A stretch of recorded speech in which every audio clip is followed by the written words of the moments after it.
예, 주말농부TV입니다. 사과나무 앞에 나왔는데요. 보시다시피 사과나무 밑에다가 지금 뭔가를 좀 뿌려주고 있죠. 지금 사과나무에 진딧물이 무지 많습니다. 그래서 이 나무 주변에다가 지금 해충제를 좀 뿌려주고 있어요. 이게 뭐냐면, 진딧물하고 공생관계에 있는, 또 곤충이 하나 있죠.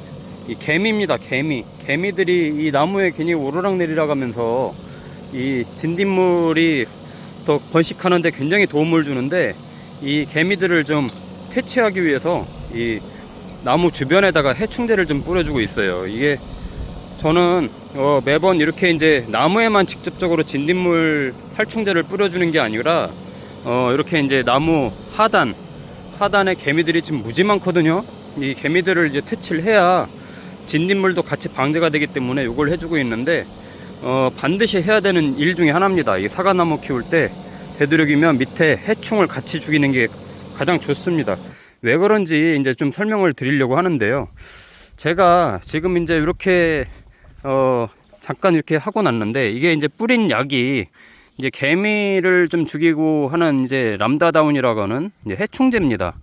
이 개미하고 또 심지어 얘는 이제 뭐 바퀴벌레, 진해, 또 뭐 이제 파리, 모기 이런 것까지 다 죽일 수 있는 이제 약품인데, 뭐 이게 분무기로도 이렇게 금방처럼 할 수 있고, 또 이제 연무로도 할 수 있어요. 연무로도 이렇게 우리 모기약 이렇게 뿌리는 것처럼 아주 안개처럼 그렇게 할 수도 있는데, 저는 이제 이런 식물을 옆에다 하니까 이렇게 분무기로 이렇게 해줍니다만은, 이런 걸 같이 해줘야 효과가 있습니다. 왜 그런지를 좀 설명을, 사과나무 키우는 방법에 대해서 좀 설명을 드리려고 합니다. 그래서 잠깐 이제 제가 이렇게 람다다운이라고 하는 제품을 밑에다가 살포시 이제 뿌려줬는데, 이렇게 하면은 개미는 다 죽을 거예요. 자, 이제 사과나무 한번 살펴보도록 하겠습니다. 사과 새잎이 나오면서 진딧물이 굉장합니다. 한번 제가 보여드릴게요. 지난주에도 진딧물약은 해줬는데, 뭐 일주일 돼서 와서 보니까 또 굉장히 진딧물이 많아요. 이렇게 새잎들이 나오잖아요. 보세요. 이 뒷면에 이렇게 진딧물들이 굉장히 많습니다. 그래서 지금 진딧물 방제를 해줬는데요. 이게 진딧물, 이 사과나무도 그렇고 다른 것도 그렇고 진딧물 방제해 줄 때는 이 위에만 해주면 안 되고, 저 같은 경우는 이 밑에다가도 또 해충제들을 같이 뿌려주거든요. 이 개미들이 같이 오르락내리락 못하게, 개미들이 이제 같이 공생을 하니까 개미들도 이제 퇴치를 해야 돼서 그렇게 해주는데, 오늘도 한번 더 뿌려줬습니다. 이 새잎들을 진딧물을 다 즙을 빨아먹으면 이 또 새로운 잎이 계속 나와서 이제 광합성을 해야 되는데, 이제 그런 것들을 방해하니까 또 즙을 빨아먹고요. 또 심지어 심하면 또 이 열매에도 붙어서 또 막 즙을 빨아먹어요. 그래서 이제 그런 퇴치를 좀 해주는 게 굉장히 중요하고, 이 사과나무는 제가 저번에도 한번 영상을 찍어서 보여드렸습니다만은, 1년에 한 12번에서 13번 한다고 했잖아요. 그 기준은 보통 2주 간격으로 한다고 했을 때 사과 수확 시기까지 그 정도 이제 텀을 두고 하게 된다라고 하는 말씀을 드린 건데요. 이 농약이 이제 농약방에서 파는 이제 살균제 살충제가 있을 거고, 또 이제 저 같은 경우는 또 친환경제를 같이 섞어서 하는데, 왔다 갔다 하는데, 친환경제 이제 농약들 있어요. 많이 요즘은 굉장히 또 잘 나오기 때문에, 그런 살균제 살충제 같이 되는 것들을 해준다고 하면, 그런 친구들은, 그런 약재들은 한 일주일에 한 번씩 해줘도 크게 무리가 없습니다.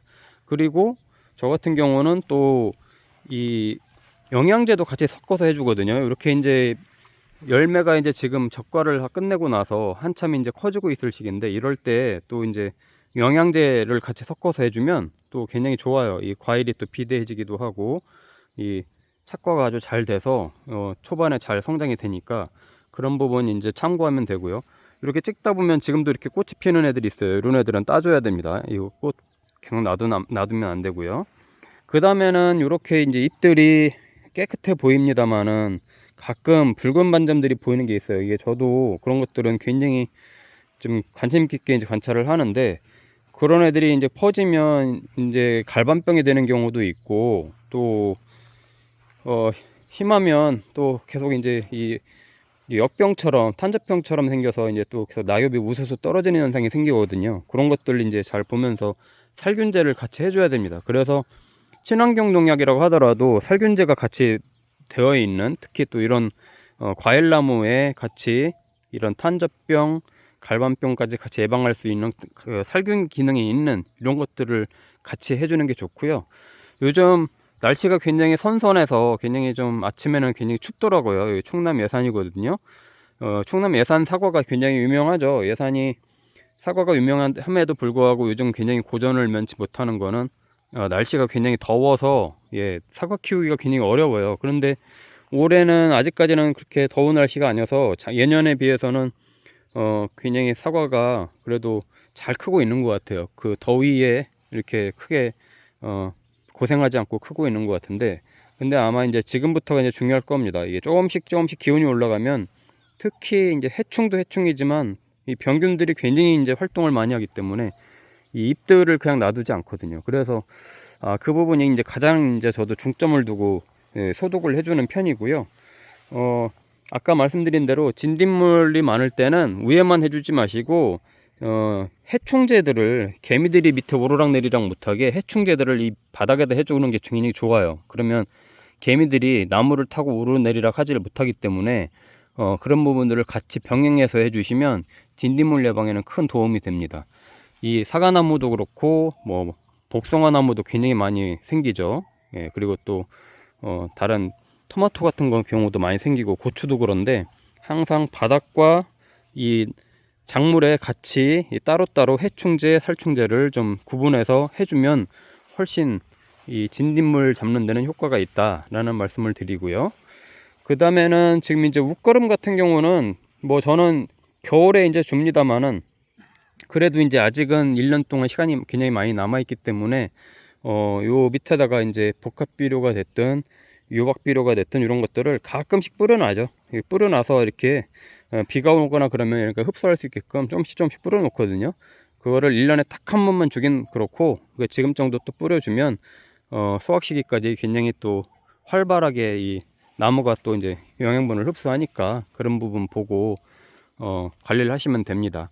지금 이제 적과는 다 하셨죠. 적과는 다 하셨을 거고, 이렇게 이제 저처럼 열매 하나만 남깁니다. 2개 남겨도 돼요라고 물어보시는 분이 계시는데 안 돼요. 하나만 남겨서 하나를 큼직하게 키우는 게 좋습니다. 보통 이게 이제 8년생 정도 되는, 그러니까 8년차 정도 되는 이제 부사 사과 나무입니다만은, 이 한 그루에서 한 200~300개 수확을 할 수 있으면 가장 좋거든요.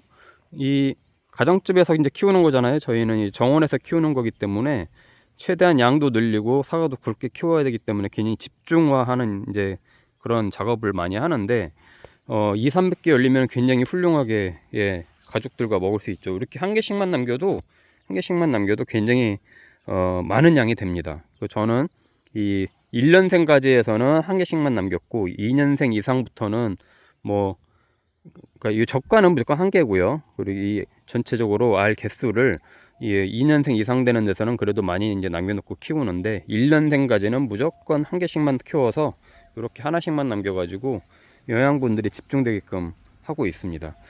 이게 지금 진딧물 약을 일단 뿌리긴 했습니다만은 얘네가 잘 죽어야 되거든요. 근데 진딧물이 아시다시피 한 마리가 굉장한 속도로 번식을 합니다. 얘네는 자가 번식을 하기 때문에 굉장히 많이 번식을 하고요.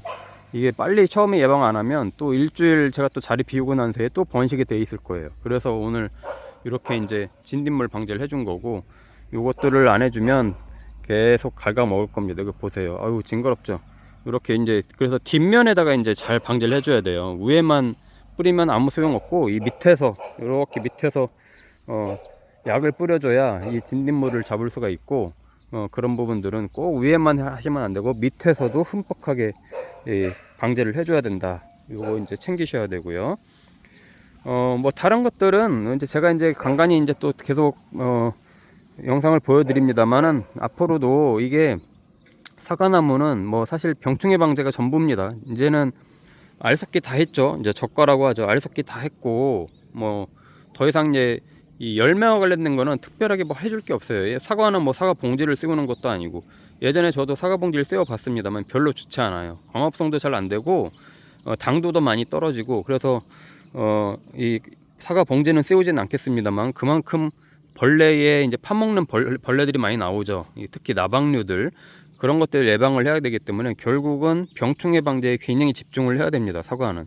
그래서 잎을 보호해야 되는 거, 그리고 이 사과를 파먹는 그런 애벌레들이 번식하지 못하게끔 와서 갉아먹지 못하게끔 이 해충 관리도 같이 해줘야 되기 때문에 앞으로 남은 기간은 무조건 병충해 관리입니다. 사과나무는요, 우리나라 죄송하지만 이 소독 안 하고는 먹기가 어려워요. 예, 저도 계속 몇 번 이제 그런 경험을 해봤지만 유기농으로 키운다고 하는 얘기는 뭐 있을 수가 없는 얘기고요. 그리고 이 과수원에서 키우는 방식으로 하는 영상들 많이 보실 텐데, 저희는 이렇게 정원에서 키우는 거잖아요. 정원에서 한두 그루 키우는 거라서 과수원 영상 보시고 그대로 따라 하시면 안 됩니다. 물론 적과 방법이라던가 뭐 이제 이런 것들은 이제 좀 참고하실 수 있지만 상품성 있게 만들어서 저희가 팔 건 아니잖아요. 그렇기 때문에 일반 그냥 가정집에서 이렇게 정원에서 키우는 사과나무 키우는 방식 정도다 생각하고 그냥 적당히 어느 정도만 하시면 됩니다. 적당히 사과 굵기도 적당하면 되고, 좀 못생겨도 어떻습니까, 그죠? 그리고 대신에 양도 너무 작은 것들을 양을 많이 늘리는 건 별로 안 좋죠. 그래도 사과가 굵직한 사과들이 양이 많으면 좋으니까 그런 부분들 참고해서 이 영상 보시면 되고, 그러다 보니까 이렇게 이제 가지도 옛날 방식으로, 저는 옆으로 키우거든요. 공간이 허락이 되니까, 이 정원에서 키우니까요. 요즘 키우는 사과나무들은 위로 키웁니다.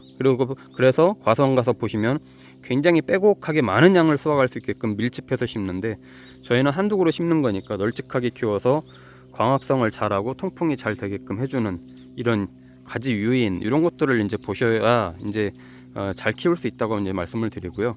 저는 사과나무 두 그루를 이렇게 키우고 있는데 한 그루당 200~300개씩 해서 올해 최소 400개, 최대 한 600개 정도 수확을 목표로 하고 있습니다. 물론 그 중에 떨어져서 이제 좀 썩어서 이제 버리는 것들도 있겠지만 그 정도 목표를 하고 있으니까 같이 한번 사과나무 키우는 거 보시고요. 저도 뭐 이렇게 일반인으로서 과수원 전문 농가가 아니니까 그런 것들 같이 저도 키우면서 시행착오도 있을 수 있고, 이런 거 참고해서 영상들 보시면 좋을 것 같습니다. 주말농부TV 구독과 좋아요, 알림 설정 부탁드리겠습니다. 감사합니다.